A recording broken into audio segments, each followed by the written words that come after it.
Get your free copy of the complete tutorial at www.teachucomp.com/free. If a customer pays you more than is due, you can enter the entire amount received into the Receive Payments window. The amount left over after you have applied the entire amount to outstanding invoices will be shown in the Overpayment area in the bottom left corner of the Receive Payments window. You can then select an option button shown in this area to indicate what you want QuickBooks to do with this overpayment.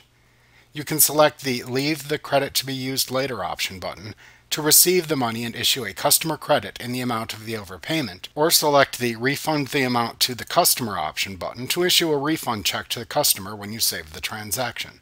Select the desired option button, and then click the Save and Close button or the Save and New button to save the transaction window and either generate a credit or issue a refund check. If you choose to issue a credit to the customer for the amount overpaid, you can apply that credit to future invoices for that specific customer or customer job, and only that specific customer or customer job. You can also issue the customer a refund check later on for the amount overpaid if it turns out they will not be needing the credit for any future invoices.